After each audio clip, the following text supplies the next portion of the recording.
So today we're going to just tie up loose ends on chapter 2, and we began working on chapter 3. So I shared with you all last week, and switch cameras around here briefly.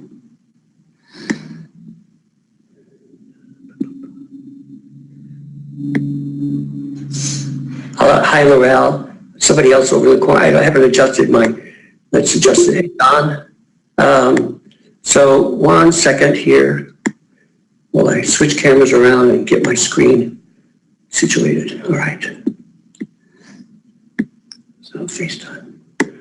All right. Okay, so last week, for those of you all who were here, and for those who were not, I'll share it again. This was the final illustration I did for chapter 2. So this one you can see online. That one's online already. And then this one here, I've not finished doing all the writing for it, but let's see, hold still. So you can see I wanted to go for a kind of like a residual gold leaf. I don't have all the deep psychological hidden why I do. Anyway, and so the text here that I've emphasized is rejoice greatly in your hearts, knowing that you will become Buddhas. And so I used this translation. You want to see it again? I used the Threefold Lotus Sutra translation versus the Murano, which we're more familiar with, and you all probably are even more familiar with because I'm quoting it all the time. I'm always saying, when you have great joy, you will become Buddhas. And so I did not use the Murano for the illustration because it's on 2 pages, and that wouldn't work very good for a single page illustration. So I used the threefold. And it's interesting, the text in the threefold, the translation, I'm sure it's somewhere in between both of these. But the English, instead of when you have great joy, you will become Buddhas, this is knowing that you, rejoice greatly in your heart, knowing that you will become Buddhas. And as I was thinking about the 2 different phrases there, the 2 different phrases, the 2 different words. I'm thinking about recent studies and something that I've mentioned before, and that is gratitude. So recent studies have proven that people who are more grateful, or people who are grateful, continually grateful for things in their life, tend to be happier people and can experience more gratitude. So gratitude is something that creates a sense of abundance. It initiates abundance, I guess you could say. When we're attentive to the things that we're appreciative of and express our appreciation, not just as a mental exercise, but to actually engage in some way of expressing our gratitude. And the easiest recommended way of doing that is actually to write it down. At least once a week, write down things that you're grateful for. If you have the time and the inclination, you can certainly do it daily. But writing it down creates a deeper awareness within ourselves. That's why writing, journaling, whatever, helps program the brain in a different way than just thinking about it. So I could sit here and I could think about the things that I'm grateful for. That's not a very strong emotional attachment to those thoughts. That's not a strong even holding on to or grasping or clinging, or it's not a strong engagement with that gratitude. And in times when we experience, say, sadness or remorse or feelings that we're inadequate or any number of other unhealthy or not so pleasant feelings. I won't say unhealthy, but not so pleasant feelings. So when we experience those things, if we're just mindfully aware of our gratitude, it's not bad. It's not bad to be mindfully aware of gratitude. But if we're much deeper, much more deeply engaged in our gratitude, so say writing it down, or writing a poem about it, or some sort of other activity to make it other than just a mental process, then in times of sadness or times of grief or times of depression, it's easier for us to remember and attach to those moments of gratitude.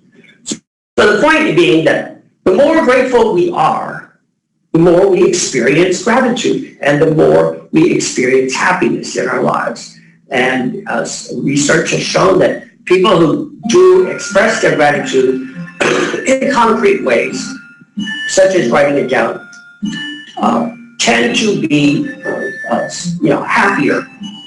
Their own self-assessment is they're much happier than people who do not write their gratitude. And it's all subjective, and I think science has a way of measuring the way the brain lights up. And it has been shown that when you're writing it down, when you're actually doing something physical or concrete to engage the thinking, then that triggers a much deeper response in the brain. So I'm thinking about these two phrases. So one says, when you have great joy, you will become Buddhas. And the other says, knowing you'll become a Buddha, you'll have great joy. So our gratitude for the promise, the reality of enlightenment, of Buddhahood, is a joyful promise. And being joyful about it actually stimulates or creates our Buddhahood as well. And joy is not the same as happiness. So, I could go to a concert, I could go hear Bill play his bass guitar performance, and I can be moved by that, I can enjoy it, I can be happy about it, I can be pleased, but that's not joy. Joy is, I like to think of joy as the thing, that experience you feel, I don't know how to describe it for everybody, but for me, when I think about the Lotus Sutra, when I think about the benefits that I've received from practicing Lotus Sutra, the changes in my life, just thinking about the beauty of enlightenment, there's like a little something that's different. It changes in my heart. And I say heart because, while it's not the physical organ of the heart, it's certainly not the gray matter of the brain either. It's somewhere in between sensation. But when I think about those things, I get a little jolt, a little giddiness is a good way for it. It's like there's a different sensation within me. There's a burning, but not unpleasant energy. And I use giddy because it's just almost like uncontrollable, like you can't turn it off. So I don't know if you ever experienced that. I don't know if you've ever even paid attention to it or not. But looking at the thing that causes you the greatest joy, and hopefully, eventually, if not already, that thing can be the Lotus Sutra. And knowing about it and experiencing it and paying attention to it is also a good cause for enlightenment. So when you realize that you are a Buddha, you will become a Buddha. Same way with, if you look around you and everywhere you look, it's not the Buddha's land, then probably the Buddha isn't there. And so when we change our life, when we become the Buddha that we are capable of becoming, then our land becomes Buddha land. It doesn't mean that our problems are solved. I had one person who wrote to me, it's not online, but I had one person write to me and say, how can we say it's a Buddha land when there's all this pollution and we're not cleaning up the environment for our children? He has children and he's concerned about what their heritage will be. Yeah, all those things exist. And we can still be happy. We can still not be defeated. We can still be encouraged. We can still engage in the process of making the changes that we want to change. So it's not seeing everything as through rose-colored glasses. It's not ignoring the situations. It's not being dragged down by them. I'm sorry, Laurel, when I go to New York, I get depressed. To me, that's not a life-enriching place. But I know for Laurel, it must be. And for many New Yorkers, it is. And for many people, well, So when I used to go to the town my parents lived when they retired, that was not an enriching place for me either, because there's definitely a distinction between white people and black people, and I couldn't live there. And I'm guessing that many of you all would not find it life enriching. Now, New York is not as bad as that, but we have places that are enriching, encouraging, and we have other places that it's healthy for us to avoid. So we don't ignore the problems of life. Being joyful and being happy doesn't mean that we don't experience hardships, that we don't experience grief. It just means that we are not dragged down by that we have the strength, the residuals, capacity to get through it. I was interviewing a candidate for a chaplain. Actually, I had 3 interviews that I conducted on Wednesday. It was a very long day, an hour and a half interview for each person. And you know, one of the chaplains was trying to make a distinction between surviving and thriving.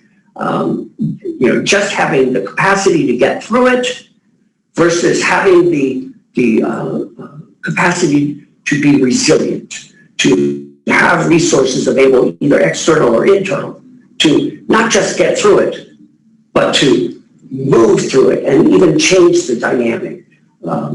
So anyway, hopefully I'll do a better job when I write all that down. But a lot of that, I've been thinking all week, actually a little bit longer than a week, how am I gonna, what story am I trying to tell? And then it occurred to me actually late last night that yes, I want to do about gratitude and reinforcing gratitude.